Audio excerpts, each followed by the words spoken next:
ధ్యాన యోగం అభ్యాసం చేయడానికి కొన్ని నియమాలు, కొన్ని విధానాలు, కొన్ని అడ్జస్ట్మెంట్స్ ఉన్నాయి. సరే, అవన్నీ చెప్పడానికి ముందుగా ఈ యోగారూఢుడు అయినటువంటి వాడు ఎలా ఉంటాడో కొన్ని లక్షణాలు చెప్పారు. యోగారూఢుడు అంటే ఎవరు? మనస్సును తన వశములోకి తెచ్చుకున్నవాడు. ఎక్కి కూర్చున్నాడు, ఆయన చెప్పిన మాటే వింటుంది అది, అంతే. సిట్ స్టాండ్ చేయిస్తాడు. దేంతో? మనస్సుతో. మనస్సు చెప్పినప్పుడు సిట్ స్టాండ్ చేయటం కాదు. మనస్సుకు అనుకూలంగా ఉండటం గొప్ప విషయం కాదు. ఏ సాధన చేయకపోతే మనసు చెప్పినట్టే ఊగుతుంటారు, అంతే. సాధన లేకపోతే మనసు ఏం చెప్తే ఆ ప్రకారం వెళ్ళిపోవడమే జరుగుతుంది. సాధన చేసేవాడు సాధనలో ఒక స్థితిని పొందినవాడు. యోగారూఢుడు అంటే ఎవరు? వశములో పెట్టుకున్నాడు, మనసును ఉపయోగించుకుంటాడు. అలా అందుకని చెప్పాడు. అలా ఉన్నప్పుడు ఏమవుతుంది? పరమాత్మ సమాహిత. అది ఎక్కడ పెట్టాడు దృష్టిని? పరమాత్మలో నిక్షిప్తం. పరమాత్మలో ఉంచడం అంటే ఏంటి? ఇప్పుడు ఇది తీసుకెళ్ళి ఇక్కడ పెట్టా, లేదా అది తీసుకెళ్ళి ఆ బాక్స్లో పెట్టా, అట్లా పరమాత్మలో ఉంచటం అంటే ఏంటి అర్థం? మనస్సును పరమాత్మ దృష్టిలో చింతనలో ఉంటే ఆత్మభావేన వర్తది. అంటే పరమాత్మ కంటే వేరు నేను లేను, ఆ ఉన్నదనుకోవటమే అహంకారం, అదే జీవభావం, అదే వేరు చేస్తుంది, అదే కదా బంధానికి గురి చేసేది. కాబట్టి పరమాత్మలో ఉంచటువంటి వస్తువుని తీసుకెళ్ళి పెట్టినట్టు కాదు. పరమాత్మ కంటే నేను అన్యంగా ఎక్కడున్నాను? వేరుగా నిజానికి ఉనికి లేదుగా. జీవుడు ఎవడు? జీవుడికి ఉనికి ఎక్కడుంది వేరుగా? పరమాత్మ కంటే భిన్నముగా లేదు. వాడు ప్రతిబింబమే ఉందనుకుంటున్నాడు, అదే భ్రమ. కాబట్టి ఆత్మభావేన సమాహిత చేతస్కుడు అంటే అది.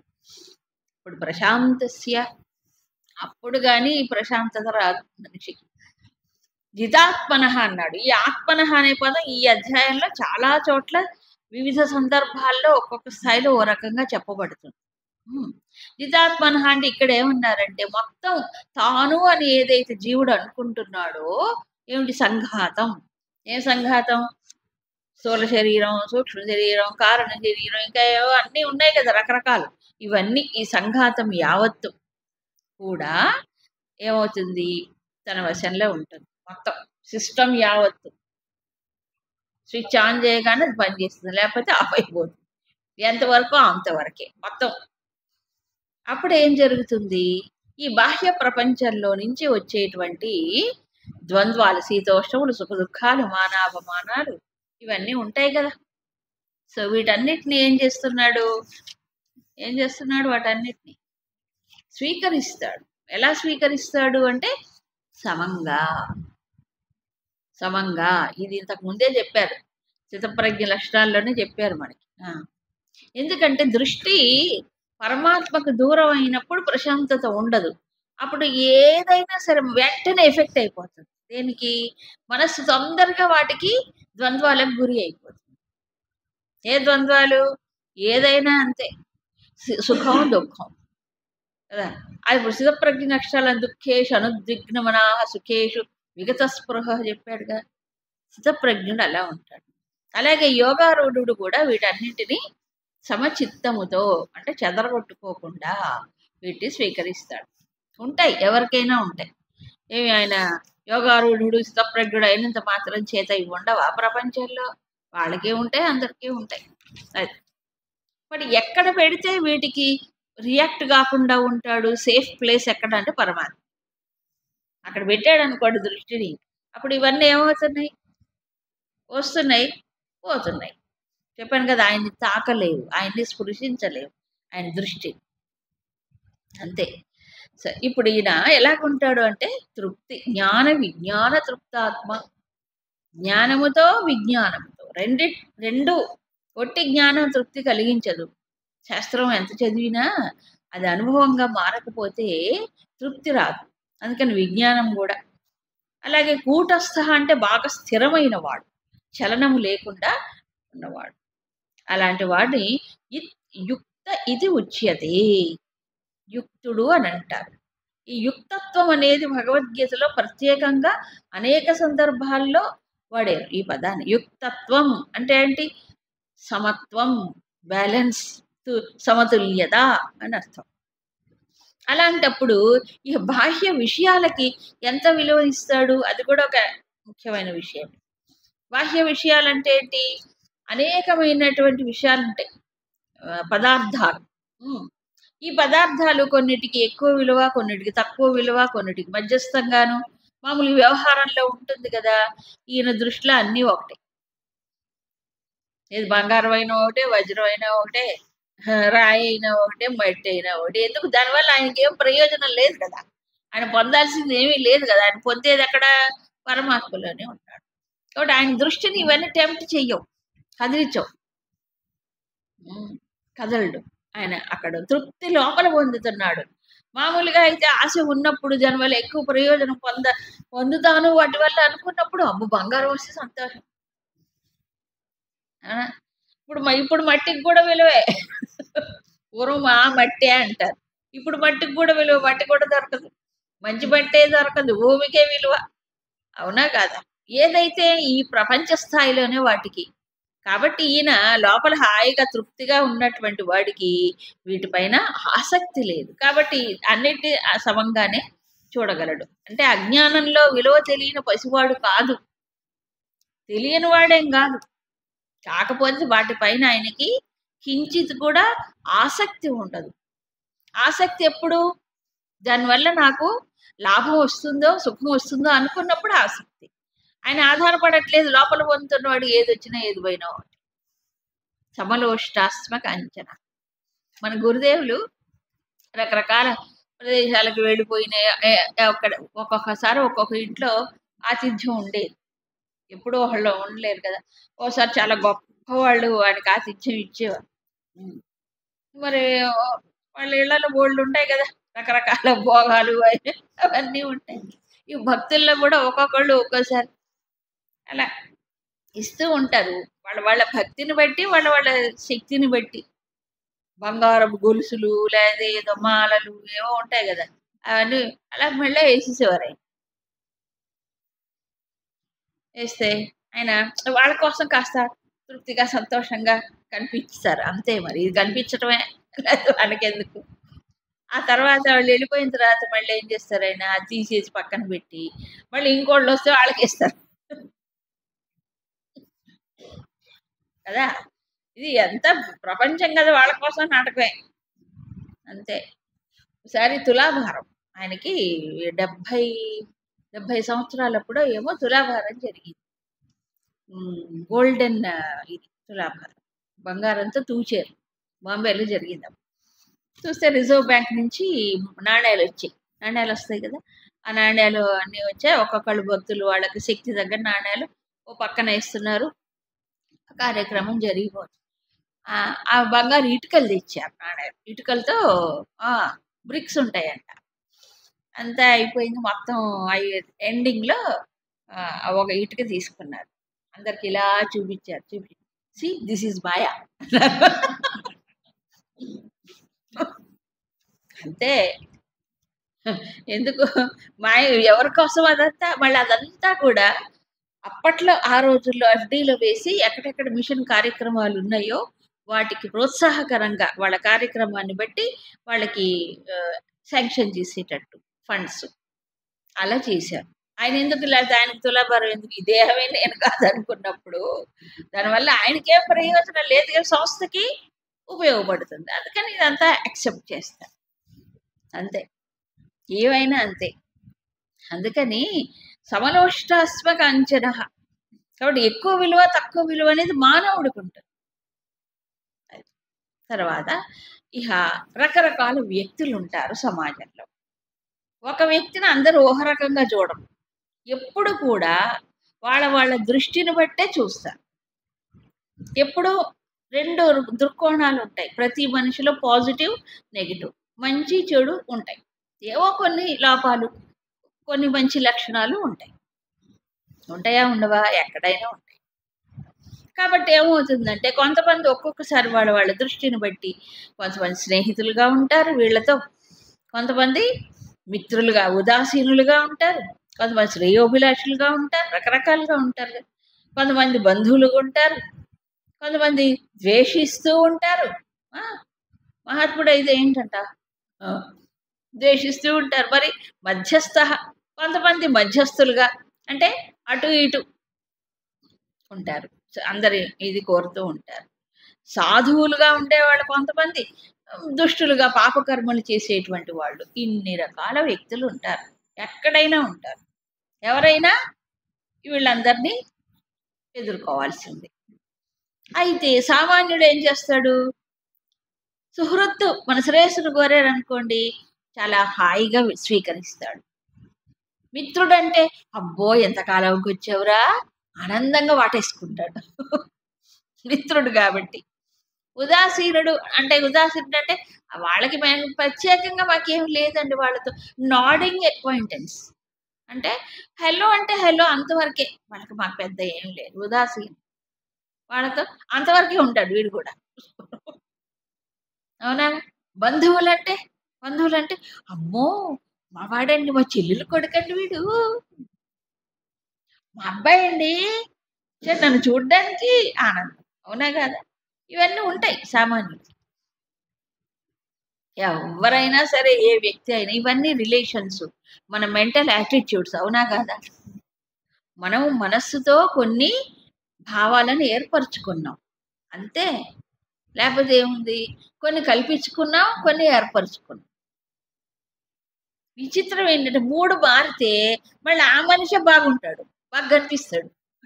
మన మూడు చెడిపోతే వాడు కనిపిస్తాడు. అంతా మూడులే, అంతా అంతా మూఢత్వే. మన మూడ్స్ బట్టి రియాక్షన్స్, యాక్షన్స్ ఉంటాయి. అవునా కాదా? అందుకే శంకరాచార్యులు తిడుతుంటారు మరి ముద్దుగా, ఓ మూఢా మూఢా అంటుంటాడు. అవునా? కాబట్టి అలా మారిపోతాయి అన్నమాట. దృష్టి మారిపోతుంది, చూపు మారిపోతుంది, మనస్సు, చిత్తం, రియాక్షన్స్ అన్నీ మారిపోతాయి. కొంచెం ఆలోచించి నిదానంగా చూస్తే, ఏ సిచ్యుయేషన్ ఏదైనా సరే ఆలోచించి చూస్తే అంతగా రియాక్ట్ చేయాల్సిన పనే ఉండదు. యాక్సెప్ట్ చేస్తే విచారణ చెయ్యాలి, పరిశీలించాలి, ఆలోచిస్తే ఏముండదు పెద్దగా. ఆలోచించకపోతే ఆవేశం, ఇక మనకుందిగా పాడు ఏమంటారు మనస్సు, అదే ఉద్రేకాలు. ఆ ఉద్రేకాలకు లోనైనప్పుడు రియాక్షన్స్ వస్తాయి. అవునా? అక్కడ బుద్ధి లోపిస్తుంది కదా, విచారణ లోపిస్తుంది. విచారణ లోపించినప్పుడు ఉద్రేకాలు వస్తాయి. విచారణ మొదలు పెడితే స్టాప్ అయిపోతుంది. మరి ఈయనెవరు, ఈ బుద్ధిని దాటాడు బుద్ధి కూడా ఒక్కోసారి ఒక్కో రకంగా ఆలోచిస్తుంది, సంస్కార ప్రభావంతో పనిచేస్తుంది అది కూడా. కాబట్టి అది కూడా నమ్మటానికి లేదు దాన్ని కూడా. మరి ఏం చేయాలి అప్పుడు? ఆయనే మంచివాడు, అందరికంటే ఉత్తముడు పరమాత్మ. ఆ చిత్తం అక్కడ పెడితే ఇది చదవదు. అందుకే బుద్ధి సమం. ఎందుకు? పరమాత్మ సమం. సో ఇప్పుడు ఈయన ఏం చేస్తున్నాడు, ప్రతి వాళ్ళకి దేహమనోబుద్ధులు అనే పొరలు ఉన్నాయిగా, ఈ పొరలు చూస్తాడు సామాన్యుడు. అంతేకాదు, తాను ఏ లెవెల్ ఉంటే ఆ లెవెల్లోనే చూస్తాడు. అవునా? తాను శరీర స్థాయిలో ఉంటే శరీరాన్నే చూస్తాడు. ఆ స్థాయిలో బతికే వాళ్ళు లేరా ప్రపంచంలో? ఉన్నారు. ఈ శరీరమే నేను, దీని సుఖమే నా సుఖం అని, దీని సుఖపట్టే నా లక్ష్యం, for the body, on the body, of the body, by the body అన్నట్టు ఉంటారు. అవునా? కొంతమంది మనోస్థాయిలో ఉంటారు, మానసిక స్థాయిలో కదా. కాబట్టి ఎప్పుడు ఉద్రేకాలు, భావాలు వాటిలోనే ఉపయోగిస్తూ ఉంటారు. కొంతమంది బుద్ధి స్థాయిలో ఆలోచిస్తారు. అయినా అన్ని పరిమితమే, ఏది నిలకడ కాదు, ఏది ఒకే రకంగా ఎప్పుడూ ఉండదు, కదిలిపోతూ ఉంటాయి. అవునా? వాసనలు బట్టి. కాబట్టి సమబుద్ధి రావాలంటే సమంగా ఉన్నదాన్ని పట్టుకోవాలి. ఏమిటి సమం? నిర్దోషం హి సమం బ్రహ్మ. అది అందరికీ శ్రీహరే అంతరాత్మ. అది శ్రీహరి అంటే పరమాత్మ అందరికీ అంతరాత్మగా ఉన్నాడు. కాబట్టి ఈయన ఎక్కడి నుంచి చూస్తున్నాడు? లోపల నుంచి లోపలికి చూస్తున్నాడు. అవునా? ముందు లోపలికి వెళ్తే పరమాత్మ అనే ఒక దృష్టి తన స్వరూపాన్ని నిలిపినప్పుడు, పరమాత్మ దృష్టి కలిగినప్పుడు అప్పుడు ఎక్కడికి పోతాడు ఆయన కూడా? ఆ లోపల కూడా పరమాత్మ చూస్తాడు. అంతేగా, ఏ స్థాయిలో ఉంటే ఆ స్థాయిలోనే చూస్తాడు ఎదిగిన వాడు. అందుకని సమబుద్ధి విశిష్యతే. అంతే తప్ప ఈ ఉపాధులు ఏం చేస్తున్నాయి, వాడేం చేస్తున్నాడు, వీడేం చేస్తున్నాడు, వాడి కర్మ ఎట్లా ఉంది, ఈ కర్మ ఉంది, ఆయన చూడడు. ఇదంతా వ్యవహారంలో. ఆయన దృష్టి ఎక్కడుంది? పరమాత్మలో. అందుకని సమబుద్ధి అన్నాడు. బాగుంది. ఇక ఈయన ఈ ధ్యాన యోగి ఏం చేయాలి? ప్రయత్నం చెయ్యాలి. ఏం ప్రయత్నం చేయాలి? ధ్యానం అనే అభ్యాసం చెయ్యాలి. అప్పుడు ఆయన ఏంటి? సతతం ఆత్మానం యుంజీత రహసి స్థిత. ఈ రహసి స్థిత అంటే ఏంటి? ఆయన ఎక్కడుంటాడు? ఏకాంతంలో ఉంటాడు, ఏకాకిగా ఉంటాడు. ఏకాంతంలో ఉంటాడు, ఏకాకిగా. ఏకాంతం అంటే ఏంటి? వేరెవరు లేకుండా, డిస్టర్బెన్స్ లేకుండా. అంటే మనుషులు కానీ అవి కానీ ఇవి కావు కదా, అందుకే అవేవి లేకుండా ఏకాంత ప్రదేశములో అభ్యాసాన్ని చేస్తాడు. ఎవరికి తెలిసేటట్టుగా కాదు. తర్వాత ఏకాకి. ఏకాకి అంటే ఎవరు? మనస్సులో ఎవరిని రానివ్వకుండా, అంటే ఏకమైన తత్వములో దృష్టి నిలపటం. అది అలా సతతం యుంజీత, ఎప్పుడూ ప్రయత్నశీలుడుగానే ఉంటాడు. ఈ సతతం అనే మాట ఏమండి, 24 గంటలు ఎవరైనా ధ్యానం చేస్తారా? సతతం సతతం అంటారు, దాన్ని ఎవ్వరు చేయరు. అందులో ఇప్పుడు సాధన గురించి చెప్తున్నారు కదా. మరి రమణ భగవాన్ లాంటి వేరు. ఆ నిష్ట కలిగిన వాడు ఎప్పుడు ఉంటాడు. అభ్యాసం చేస్తున్నాడు కదా. అభ్యాసం చేసేటప్పుడు సతతం అంటే ఎప్పుడో కుదరదు, మెలకువన్నంతసేపు అని కాదు. అంటే తాను ధ్యాన అభ్యాసం చేసిన సేపు నిరంతరం, కనీసం ఆ చేసినంతసేపు అయినా దాని ప్రభావం తర్వాత కూడా ఉంటుంది. అది దేన్ని చెయ్యాలి? ఈ సతతం ఆత్మానం యుంజీత అనే దానికి కొంచెం విశేషమైన వ్యాఖ్యానాలు ఉన్నాయి, మార్పులు ఉన్నాయి వీటిలో. ఇందులో శంకర్లు ఏమంటారంటే, సతతం ఆత్మానం అన్నప్పుడు ఆయన ఆత్మానం అంటే అంతఃకరణం అంటారు. ఇక్కడ ఆయన చెప్పింది అంతఃకరణాన్ని సమముగా అంటే ఏకమైనదా ఏకాగ్రతతో నిలబెట్టడం అంటారు. కొంతమంది ఏమంటారంటే ఆత్మానం యుంజీత అంటే ఆత్మలో ఈ చిత్తాన్ని తీసుకెళ్ళి, దృష్టిని తీసుకెళ్ళి నిలపాలి అని కొంతమంది చెప్తారు. తర్వాత యతచిత్తాత్మ ఒక మాట వాడారు. యతచిత్తాత్మ అంటే చిత్తాన్ని, ఇంద్రియాలని అని కొంతమంది, చిత్తాన్ని, దేహాన్ని అని కొంతమంది. ఏదైతే మొత్తానికి యత సంయమించాలి. సంయమించినంత మాత్రం చేతి సరిపోదు. మళ్ళీ మనసు పరుగులెట్టడానికి 2 కారణాలు. ఒకటి ఆశ, 2 పరిగ్రహం. ఆశ ఉన్నా దూసుకుపోతుంది, ఆశ పడిపోతుంది. పరిగ్రహం అంటే ఏంటి? పట్టుకోవడం. దేంతో? మనసుతో పట్టుకోవడం. పరిగ్రహ బుద్ధి అంటారు. ఏంటి విషయాల్ని, వాటన్నిటిని. అంటే ఏమీ లేదు, మమా పరిగ్రహం. ఆశ ఎక్కడ ఉంటుంది? భవిష్యత్తులోకి దూసుకుపోతుంది, భవిష్యత్తుకు సంబంధించి. నిరాశీర పరిగ్రహ అంటే గతంలోకి వెళ్ళదు, భవిష్యత్తులోకి పోదు. ఇంకేం ఆశిస్తాడు? ఏం కావాలి ఆశించడానికి? అది తెలిసినటువంటి వాడు కాబట్టి ఈ మనస్సు యొక్క చిత్తవృత్తుల్ని వెల్ కంట్రోల్ యత చిత్త నిరాశీర పరిగ్రహ ఇది ఉంటేనే అప్పుడు అది నిలబడుతుంది. ఏది? చిత్తము పూర్తిగా కంట్రోల్ అవుతుంది, లేకపోతే అవ్వదు. అందుకని సతతం ప్రయత్నం చేస్తూ ఉంటాడు.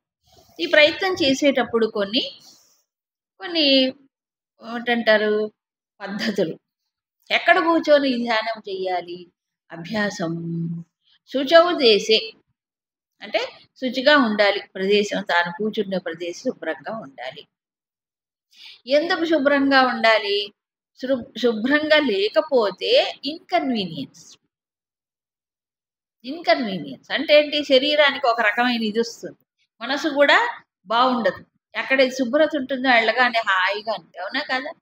మామూలుగా అయినా మనం కూడా చూడండి, స్నానం చేయకుండా తిరిగితే ఎట్లా ఉంటుంది? పొద్దున్న లేసి స్నానం చేస్తే హాయిగా, చేయకుండా ఉంటే చిరాకు పుట్టదా? మరి స్నానం చెయ్యాలి, ఉతికిన వస్త్రాలు కట్టుకోవాలి. అప్పుడే హాయిగా ఉంటుంది. ఈ ముందు దీంట్లో నుంచి అటెన్షన్ షిఫ్ట్ చెయ్యాలంటే, మన దృష్టిని పరమాత్మ వైపు మళ్ళించాలంటే ఇవి లాగకుండా ఉండాలి కదా! దృష్టిని లాగకుండా ఉండాలంటే వీటి పని వీటికి చెయ్యాలి. చుట్టుపక్కల పరిసరాలు గాని, శరీరం గాని అన్నిటినీ శుభ్రంగా పెట్టుకోవడం 2. తర్వాత స్థిరం ఆసనం ప్రతిష్టాప్య. ఆసనాన్ని ఏర్పాటు చేసుకోవాలి. ఆ ఆసనం ఎట్లా ఉండాలి? రివాల్వింగ్ చైరు, లేకపోతే ఇట్లా ఊగే చైరు. రివాల్వింగ్ చైర్స్ ఉంటాయి. ఇప్పుడు కంప్యూటర్ వాళ్ళకి ఇలా ఇలా తిరిగే చైర్స్ ఉంటాయి. అటు ఇటు తిరుగుతుంటారు. వాళ్ళు తిరగరు. చైర్ తిరుగుతుంటారు. కంప్యూటర్ వాళ్ళు పెట్టి. అలాగే కొన్ని ఇలా ఊగే ఉంటాయి. ఉమ్. అవి కాదు, స్థిరం. మనం కూర్చుండే ఆసనం కదలకుండా స్థిరంగా ఉండాలి. తన కోసం ఒకటి పెట్టుకోవాలి. తర్వాత నాత్యుచ్ఛ్రితం నాతి నీచం. ఆ ఆసనం ఎక్కడ వేసుకోవాలి? చివరి ఎక్కడో డాబా చివరో కొండ అంచిపోయిన ఎత్తు పైన ఉండకూడదు. భద్రత అనేది ఉండదు. మనస్సులో కూడా తెలియకుండానే ఒక అభద్రత వస్తుంది. తర్వాత మరీ కింద డౌన్ బిలో ఉండకూడదు. ఎందుకంటే భూమి కింద కొన్ని ఉంటాయి కదా అవన్నీ కూడా చిత్తడి క్రిమి కీటకాదులు, వాటి వల్ల ప్రభావం. ఈ ఆసనం అనేది చెప్పారు. ఏమిటట? కుశ గర్భాలు, దానిపైన జింక చర్మం, దానిపైన వస్త్రం. పూర్వకాలం అవన్నీ ఉండేవి, దొరికేవి, వేసుకునేవాళ్ళు. ఇప్పుడు దొరకవు కదా అని ఏం చేయాలి? ఇప్పుడు దొరికినంత వరకు ఏమీ లేదనుకోండి, మనకున్న వస్త్రాలు శుభ్రంగా ఉన్నది, కాస్త మెత్తగా ఉన్నది, కాస్త మడతలు వేసుకొని కూర్చుంటే అయిపోతుంది. దానికోసం ప్రయత్నం చేయక్కర్లేదు. మనకి శరీరాన్ని మీద దృష్టి లేకుండా ఉండడమే ప్రధానం అంతే. ఎందుకంటే బాగా హార్డ్గా ఉందనుకోండి, మరీ హార్డ్గా ఉన్న దానిపైన కూర్చుంటే ఒత్తుకుంటుంది. అలా ఒత్తుకున్నప్పుడు దృష్టి అంతా అనుకోవడం సరిపోతుంది. ధ్యానం ఏం చేస్తారు? కూర్చొని. అందుకు కొంచెం వేసుకోవాలని అంతే, ఇంకేమీ లేదు అక్కడ. ఈ ఆసనం వేసుకుంటే ధ్యానం కుదురుతుంది, ఈ ఆసనం వేసుకుంటేనే అని ఏమీ లేదు అక్కడ రూలు. జింక చర్మం లేకపోతే ధ్యానం ఎట్లండి అంటే ఇట్లా. ధర్మాసనం లేకపోతే అసలు కుదరదండి అని చెప్పలేదు కృష్ణుడు అక్కడ ఏమి. అంటే ఆ రోజుల్లో దేశకాల పరిస్థితులను బట్టి ఇవన్నీ అడవుల్లో కొండ గుహల్లో కూర్చునేవాళ్ళు కాబట్టి ఇదంతా కూడా. సరే, మొత్తానికి ఆసనం ఎలా ఉండాలి? తర్వాత ఆసనం ఉన్న తర్వాత ఆసనం మీద కూర్చోవాలి కదా. ఆసనం చాలా బాగుంది అనుకుంటే సరిపోదు, కూర్చోవాలి. కూర్చొని ఏం చేయాలి ఇక్కడ చెప్తున్నా. తత్రైకాగ్రం మనః కృత్వా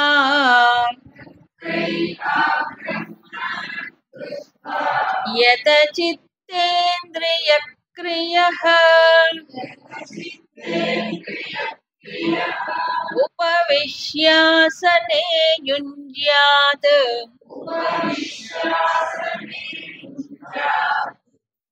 యోగమాత్మవిశుద్ధయే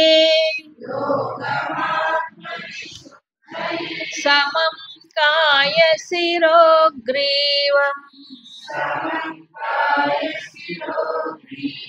ధారయన్న చలం స్థిరః సంప్రేక్ష్య నాసికాగ్రం స్వం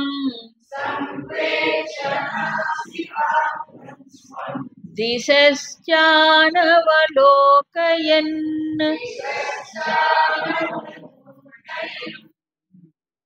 తత్ర అంటే అక్కడ, ఎక్కడ? ఈ ఆసనం పైన ఏం చేయాలి? ఉపవిశ్య, ఆసనే ఉపవిశ్య. ఇలా ఆసనం ఏర్పాటు చేసుకుని దాని మీద కూర్చోవాలి. కూర్చున్న తర్వాత ఏం చేయాలి స్వామి? ఏం చేయాలా? యత చిత్త ఇంద్రియ క్రియ. మళ్ళీ యత మాట చెప్తున్నారు. అంటే చిత్తమును ఇంద్రియ క్రియలు, మనోవ్యాపారములను ఇంద్రియ వ్యాపారములు, ఇవి ఎప్పుడు చేస్తూ ఉంటాయి. వాటన్నిటిని సంయమనం, కంట్రోల్ చేసి తర్వాత మనః ఏకాగ్రం కృత్వా, చూసారా, మనస్సును ఏకాగ్రము చేసి తర్వాత ఏం చేయాలి? యోగం యుంజీత, ఈ అభ్యాసాన్ని చెయ్యాలి. యోగం అంటే ఏంటి? అనుసంధానం చెయ్యాలి. ఎవరితో? పరమాత్మతో. ఈ విషయం తర్వాత శ్లోకాలే వస్తుంది. ఇంకా ఆత్మ విశుద్ధయే ఎందుకు చెయ్యాలి ధ్యానం అంటే ఇక్కడ క్లియర్ గా చెప్పారు. So purpose of meditation is purification, అంతే, ఇంకే లక్ష్యము ఉండకూడదు, అదే లక్ష్యం. అవునా? మీరు ధ్యానం చేసి ఆరోగ్యం బాగుంటుంది, అది బై ప్రోడక్ట్. అది నువ్వు ఆరోగ్యం కోసం ధ్యానం చేయకో, వచ్చేది వస్తుంది కదా. అసలు ఇదంతా శుద్ధ అవుతే హాయిగా ఉంటాడండి. ఏది ఇంద్రియములు మనస్సు ఇవన్నీ శుద్ధ అవుతే ఏమవుతుంది? ఆటోమేటిక్గా దృష్టి ఏకాగ్రం అవుతుంది. అందుకు చెప్పాడు యత చిత్తేంద్రియ క్రియ. కాబట్టి ఎందుకు ధ్యానించాలి అంటే ఈ ప్రయత్నం ఎందుకు చేయాలి? ఆత్మ విశుద్ధయే, తన్ని తాను శుద్ధి చేసుకోవడానికి. మరి ఇందాక కర్మయోగం కూడా దానికోసం ఏం చెప్పారుగా, ఈ ధ్యాన యోగం కూడా దానికోసం. ఎప్పటిదాకా అంటే స్థూలమైనటువంటి మాలిన్యం, సూక్ష్మమైన మాలిన్యం, సూక్ష్మాతి సూక్ష్మమైన మాలిన్యాలు ఉంటాయి. అవునా? స్థూలమైనటువంటి మాలిన్యం పోవాలంటే స్థూల సాధన చెయ్యాలి. సూక్ష్మమైన పోగొట్టుకోవాలంటే దాన్ని సూక్ష్మమైన, ఇంకా సూక్ష్మ స్థాయిలో పోగొట్టుకోవాలంటే అది. ఇప్పుడు కర్మయోగం, జ్ఞాన కర్మ సన్యాస యోగం, తర్వాత కర్మ సన్యాసం అయిన తర్వాత యోగారూఢుడు వస్తే అయినప్పుడు కదా ముందు. అవునా కాదు? యోగారూఢుడు మనసును వశం ఎప్పుడు చేసుకోగలడు? పరమాత్మను నిలిచినప్పుడు. ఈ లోపల ప్రయత్నం చేయాలిగా నిలవటానికి. అందుకని ఏకాగ్రం కృత్వా. సో ఏకాగ్రత సాధించే వరకు ధ్యానము లేదు, నాట్ ఎలిజిబుల్. ఏకాగ్రత వచ్చిన తర్వాత ధ్యానం చేయాలి. సో అప్పటిదాకా ఏం చేయాలి? ఏకాగ్రత కోసం ప్రయత్నం చెయ్యాలి. చూశారు? అందుకే ధారణ ధ్యాన సమాధులు చెప్పారు అష్టాంగ మార్గంలో కూడా. ముందు ధారణ చేసి తర్వాత ధ్యానం అన్నాడు. ధారణ లేకుండా ధ్యానం ఎలా కుదురుతుంది? ఇంపాసిబుల్, సాధ్యము కాదు. సో కళ్ళు మూసుకొని మనం ఏ కర్మ చేసినా అదంతా ధ్యానం అవ్వదు కదా. ధారణ అంటే ఏంటి? ఒకే దానిపై నిలపటం. దేనిపైన నిలుపుతాము? మన చాయిస్, మన యొక్క ఎదుగుదల బట్టి, పరిపక్వత బట్టి ఉంటుంది. నామం పైన నిలుపుతామా, రూపం పైన నిలుపుతామా, తత్వం పైన నిలుపుతామా కదా. దేనిపైన? లేదా భగవంతుడి లీలల పైన నిలుపుతామా? ధారణ మన ఇష్టం, మన వాసనలు బట్టి, సంస్కారాన్ని బట్టి, పరిస్థితిని బట్టి చేస్తారు. కానీ ధారణ అనేది ముఖ్యం, నిలపాలి. ఎప్పుడు? ధ్యానానికి ఆయత్తం అయ్యేటప్పుడు. కాబట్టి ఏకాగ్రం మనః ఏకాగ్రం కృత్వా ఆత్మ విశుద్ధయే. పర్పస్ ఏమిటి? క్లియర్గా ఉండాలి. దాన్ని తాను శుద్ధం చేసుకొని ఈ జీవభావం మెయిన్ మాలిన్యం, దాంతో మిగతా మాలిన్యాలన్నీ వస్తాయి. ఈ జీవభావం కరిగిపోతే పీడ విరగడైపోతుంది. అదే కదా మాలిన్యం, అది పోవాలి. కాబట్టి ప్రయత్నం చెయ్యాలి. యోగం యుంజాత్ ఆత్మ విశుద్ధ. ఇక్కడ ఆత్మ విశుద్ధ అంటే లోపల శుద్ధి చేసుకోవడానికి తన్ని తాను. కాబట్టి క్లియర్గా చెప్పాడు ఇక్కడ భగవంతుడు. ధ్యాన అభ్యాసం అనేది శుద్ధి కోసమే. మరి పరమాత్మని దర్శించడానికి కాదా? ఇది కూడా వాళ్ళ వాళ్ళ స్థితిని బట్టి ఉంటుంది. ఇప్పుడు రూపాన్ని ధారణ చేశాడు, రూప దర్శనం కోరుకుంటాడు ఆ సాధనలు చేసేటప్పుడు. అవునా? అంతే. ఇప్పుడు కొంతమందికి ఒక రూపం ఇష్టం దేవుడిది, ఆ రూపాన్ని ధ్యానించినప్పుడు ఏమవుతుంది? వాడికి ఆ రూపమే దర్శన రూపంలో వస్తుంది. అలాగే ఇప్పుడు ఈ ఆత్మ కూడా అట్లా ఏమైనా దర్శనం ఇస్తుందా? పరమాత్మ అట్లా ఎదురుగా వచ్చేసి దర్శనం ఇస్తాడా? పరమాత్మ రూపం తీసుకొని ఇస్తాడు. మనం ఎందుకంటే దాని మీద ధారణ చేశాం కాబట్టి, ఏ రూపం మీద ధారణ చేస్తే ఆ రూపంలో వస్తాడు వాళ్ళకి. అంతే తప్ప నిర్గుణ నిరాకారమైనటువంటి పరమాత్మ తత్వం దర్శనం ఇచ్చేదేంటి? అక్కడ దర్శింపబడే వస్తువు వేరుగుండాలి, దర్శించేవాడు వేరుగుండాలి. అప్పుడు పరమాత్మే కాడాలి కాదు కదా. కాబట్టి ఆత్మ అనేది దర్శనంగా అనుకోకూడదు. సో ధ్యానం ఎక్కడ దాకా తీసుకెళ్తుంది? చిత్తశుద్ధికి. అన్యమైన ఆలోచనలన్నీ వదిలి కదా ఒకదాన్ని నిలపటానికి మనం చేస్తున్నాం. ఓహో! అప్పుడు ఎలా మనం దీన్ని చేస్తాము అంటే ఇక్కడ గురుదేవులు చాలా బాగా చెప్పారు. ఇది ఒక వేరొక వస్తువుగా దర్శించటం కాదు. ఆత్మ పైన దృష్టి ఎట్లా పెడతారు? ఇంకా అంతకంటే వేరే ఎగ్జాంపుల్ దొరకదు. ఏకాగ్రం చెయ్యాలి. ఎవరిని చూడమంటారండి? ఇక్కడ చెప్పింది ఆత్మనే. భగవద్గీతలో చెప్పింది.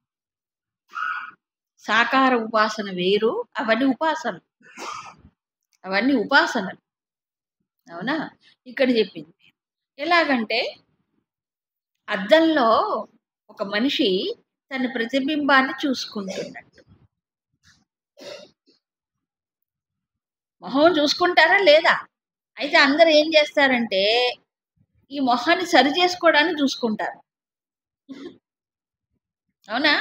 నేను ఎలా కనిపిస్తున్నాను? ఇది బాలేదు, ఇది దిద్దుకోవడానికో లేదు ఏదో దానికోసం చూసుకుంటారు మామూలుగా. అవునా కాదా? ఇప్పుడు చూడండి ఇదేమిటి? ప్రతిబింబం. వీడెవడు ప్రతిబింబం? జీవుడు. అవునా? లోపల ఉండేది ఆత్మ. ఇప్పుడు ఈ ప్రతిబింబం ఎవరిని చూడడానికి ప్రయత్నం చేస్తుంది? బింబాన్ని, అంటే ఆత్మని. ఈ ప్రయత్నంలో ఏమవుతాడు? ఈ ప్రతిబింబం కాస్త ఏమవ్వాలి? బింబములో లీనం అవ్వాలి. అదే అప్పటిదాకా కాన్షియస్గా చూస్తూ ఉండాలి. మన మనస్సు ఎట్లాంటిదంటే ఏది చూస్తే ఆ రూపాన్ని సంతరించుకుంటుంది. అవునా? ఆ రూపాన్ని తీసుకుంటుంది. మనం మంచిదాన్ని చూస్తే మనసులో ఆ రకమైన అదే వస్తుంది. మనం ఇంకొక భావంతో చూస్తే ఆ రకమైన ప్రేరణ, ఆలోచనే వస్తుంది. అవునా కాదా? ఇప్పుడు దేన్ని చూస్తే మనసు ఆ రూపం సంతరించుకుంటుందా లేదా? ఇప్పుడు ఆత్మనే భావించిన వాడికి ఏ రూపం తీసుకుంటుంది? రూపం లేదుగా. కాబట్టి దీనికి ఉన్నటువంటి ఎగ్జిస్టెన్స్ కూడా పోతుంది. పట్టుకోవడానికి ఈ జీవుడికి ఆలంబన ఏమి ఉండదు అక్కడ. కాబట్టి జీవభావం ఏమైపోతుంది? పోను డ్రాప్ అయిపోతుంది దాని అంతట అదే.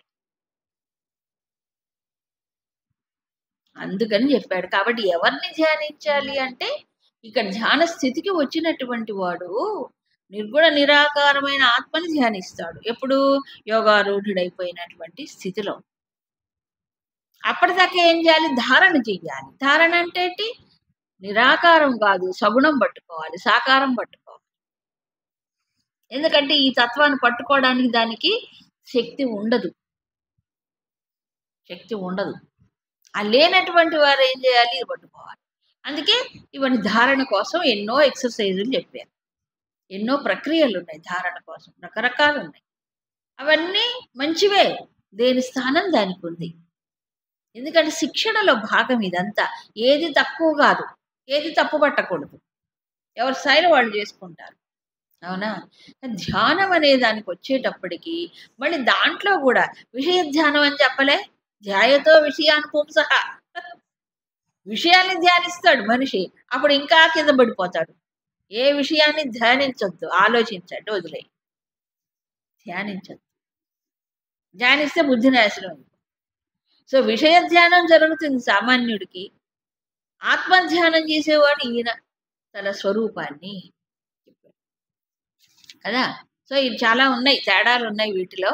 మనకి పతంజలి యోగ సూత్రాలు చెప్తే ఎన్ని రకాల స్థితులు చెప్పాడు కదా, రకరకాలు ఉన్నాయి. ఇకపోతే ఈయన మరి ధ్యానం చెయ్యాలి. చేసేటప్పుడు ఆసనం గురించి చెప్పారు, చిత్తంని ఎలా పెట్టుకోవాలో చెప్పారు. మరి posture of the body. Posture అంటే శరీర స్థితి. ఏం చెప్పారట? కాయ శిరోగ్రీవం సమం ధారయన్ అచలం స్థిర. కాయం అంటే శరీరం, తర్వాత శిరస్సు, గ్రీవం అంటే మెడ, ఇది వెనక, ఇది కంఠం, ఇది గ్రీవం. ఇప్పుడు ఈ తల, ఈ కంఠం, ఈ కింద శరీరం అంతా 3 భాగాలు చెప్పారు. ఈ 3 ఏం చేయాలి? సమం ధారయన్. సమం అంటే 3 ఒకటే లైన్లో, స్ట్రైట్ లైన్. లంబకోణం, లంబకోణంలో ఉండాలి. ఆ తర్వాత ధారయ నిలబెట్టిన తర్వాత అచలం, అచలం అంటే కదలకూడదు. స్థిర, స్థిరంగా ఉంచాలి. స్థిరం ఏమిటి, అచలం ఏంటి, రెండు ఒకటి కదా. అరుణాచలం, వెంకటాచలం. అచలం అంటే ఏంటి, కదలనిది, చలనము లేనిది అచలం. కొండ కదులుతుందా, కదల. ఎందుకు, కింద భూమి పైన బాగా ఫిక్స్ అయిపోయి ఉంటుంది కాబట్టి కదలదు. అచలం అంటే ఏంటి, అట్లాగే శరీరం యొక్క ఆసన స్థితి ఎలాగ ఉండాలి, మాటికి కదిలేటట్టుగా ఉండవు, ఫిక్స్డ్. కాబట్టి ఒక్కొక్కళ్ళు వాళ్ళ శరీర స్థితిని బట్టి ఒక ఆసనాన్ని ఎంపిక చేసుకుంటారు. అంటే పద్మాసనం, వీరాసనం, ఏవో ఉంటాయి కదా వాళ్ళ స్థితిని బట్టి రకరకాలుగా. అది ఇది. కాబట్టి అచలం. తర్వాత ఏం చేయాలి, స్థిర, కింద కదలకపోయినా పైన కదులుతాం. ఇటు కదలొచ్చు. కొంతమంది ఊగుతుంటారు కూర్చొని, చూడండి కావాలండి, ఊగుతుంటారు కొంతమంది, అవునా. ఒక్కొక్కరికి ఒకటి ఉంటే తెలియదు ఊగటం. అదే అటుపక్క ఇటుపక్క, లేదా ఏమవుతుంది కొంతసేపు అయిన తర్వాత వంగిపోతుంటుంది. అది శరీరం స్థితే నిలకడ లేకపోతే మనసు నిలపడానికి అవకాశమే లేదు. ఇవన్నీ ధ్యానానికి ఏర్పాట్లు. అందుకే అష్టాంగ యోగంలో ఆసనాలు అని ఒక ప్రక్రియ పెట్టాడు. ఈ ఆసనాలు ఎందుకు చేయాలంటే ఈ ధ్యానానికి, ఈ శరీరంను కూడా అనువుగా పెట్టుకోవడానికి అవన్నీ, అంతే తప్ప ఇంకోటి కాదు, పర్పస్ అది కాదు, అవునా. ఇవన్నీ చేయగా వాళ్ళకి ఏమొస్తే ఆసన స్థితి కలిగినప్పుడు అప్పుడు ధ్యానానికి దానికి నిలబెట్టగలరు. అందుకని ధారయన్ అచలం. ఇప్పుడు శరీరం కదులుతూ ఉంటే మనస్సు కదలదా, చంచలంగా ఉండదా, ఉంటుంది. కాబట్టి శరీరాన్ని నిలబెట్టడం ముందు కొంత అభ్యాసం చెయ్యాలి. శరీరమే నిలబెట్టకపోతే స్థూలం కదా, మనసు ఎట్ట నిలుస్తుంది చెప్పండి. స్థూలమైన దాన్ని నిలబెట్టలేము, సూక్ష్మమైన దాన్ని నిలబెట్టగలమా ప్రశ్న లేదు కదా. ప్రాక్టీస్ చెయ్యాలి. అందుకే ఇదంతా అభ్యాసమే. ఇప్పుడు ఈ మూడు ఇలా నిలబడి ఇలా ఉండాలి స్ట్రైట్గా. ఏ మూడు, కింద భాగం, మెడ, తల. ఈ భాగం ఇవన్నీ ఒకదానికొకటి లింక్ కదా. దీంట్లో డ్యాన్స్ వాళ్ళని చూడండి, మొత్తం కదలు, తల మాత్రం గదిలిస్తారు వాళ్ళు కదా. ఈ తలను భలే గదిలిస్తుంటారు. అది ప్రాక్టీస్, దేనికి దానికి కదిలించడం అనేది. నిజానికి ఇది స్థిరంగా ఉంచమంటాడు ఇక్కడ. ఎందుకు స్థిరంగా ఉంచాలి అంటే, మనకి మెయిన్గా ఈ బ్రెయిన్ ఉంటుంది కదండి, బ్రెయిన్, నర్వస్ సిస్టమ్, బ్రెయిన్, ఇదంతా దీనికి మెయిన్గా వెన్నుపూస అంటారు.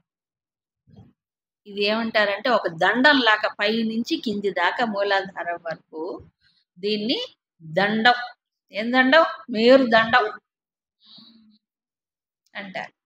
సో దీనికి ఏమవుతాయి, దీని లోపల సూక్ష్మమైన నాడులు ఉంటాయి. వజ్రనాడి, ఆనాడి, బోల్డ్ నాడులు సూక్ష్మమైన. వీటికి ఏమవుతుంది, శరీరంలో అన్ని భాగాలకి కనెక్ట్ అయిపోయి వేల కొద్ది నాడులు ఉంటాయి. మళ్ళీ వీటిల్లో కూడా ఎనర్జీ సెంటర్స్ కొన్ని ఉంటాయి.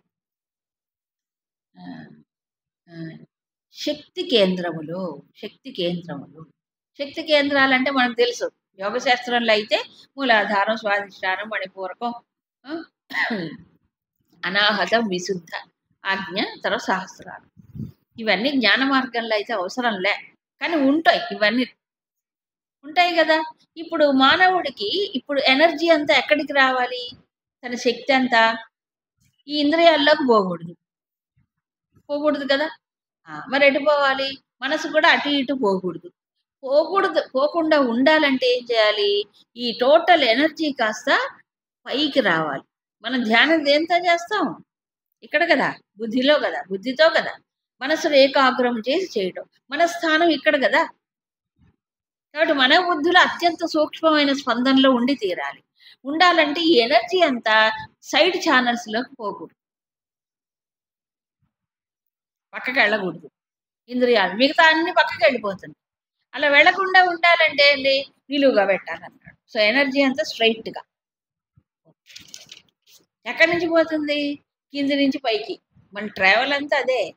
మనం ఇప్పుడు అంతా కిందే ఉన్నాం, కింద నుంచి పైకి వెళ్ళాలి కదా. పైకి వెళ్ళాలంటే ఏం చేయాలి, ఇటు ఇటు పోయింది అనుకోండి, ఎనర్జీ సెంటర్స్ ఏమవుతాయి, అవి కూడా ఇటు ఇటు పోతాయి. సో శక్తి యావత్తు ఒకటే ఛానల్లోకి ఊర్ధ్వముఖం వెళ్ళాలి. ఊర్ధ్వముఖం వెళ్ళడాని కోసము కాను ఇది అవసరం. ఇప్పుడు మామూలుగా స్మరణ వేరు, ధ్యానం వేరు. స్మరణ అంటే భగవంతుని తలుచుకోవడం, ఎట్లయినా తలుచుకోవచ్చు. తిరుగుతూ తలుచుకోవచ్చు, కూర్చొని తలుచుకోవచ్చు, వంట చేస్తూ తెలుసుకోవచ్చు, ఊడుస్తూ తలుచుకోవచ్చు. స్మరణ వేరు,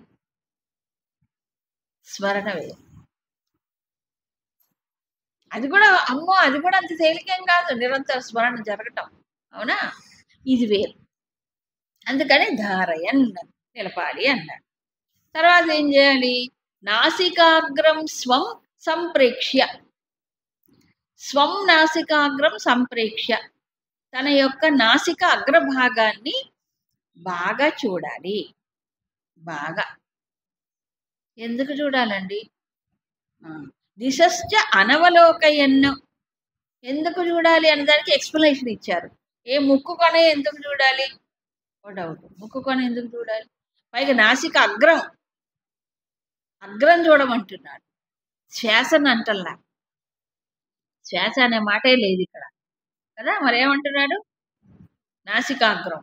ఇది కావచ్చు, ఇది కావచ్చు కదా. ఇంతకుముందు భ్రువోహ మధ్య చెప్పాడు, భ్రుకుటి మధ్య భాగం అన్నాడు. తర్వాత నాసికాగ్రం అంటే ఇది కూడా కావచ్చు, రెండిట్లో ఏదో ఒకటి. దిశశ్చ అనవలోకయ, దిక్కులు చూడకుండా ఉండాలి.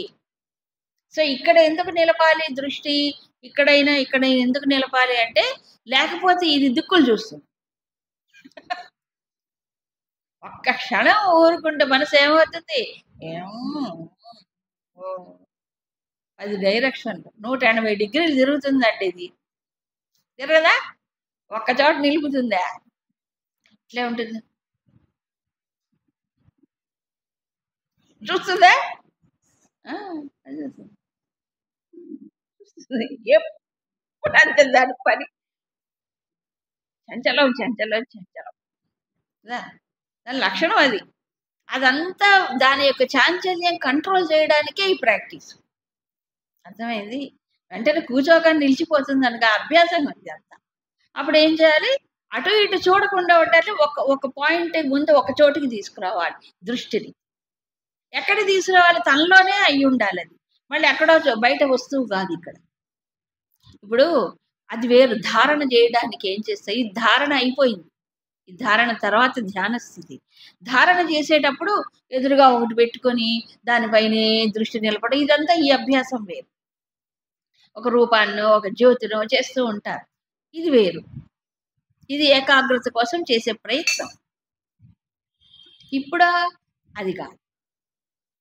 అందుకే ముందే ఏమన్నారు, యత చిత్తేంద్రియక్రహ, మనస్సును ఏకాగ్రం చేసి ఎక్కడ పెట్టాలి, ఇప్పుడు ఇక్కడ పెట్టాలి. ఒక పాయింట్ తీసుకురావాలి.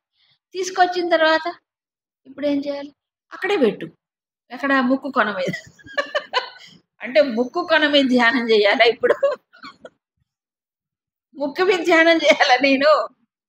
మన లక్ష్యం ముక్కు మీద ధ్యానం లేదు, ముక్కులో పోయే దాని మీద కాదు. ఇదంతా ఏంటంటే మనస్సును ఒక దానికి తీసుకురావడానికి ఒక ప్రాక్టీస్. ఎంత మటుకే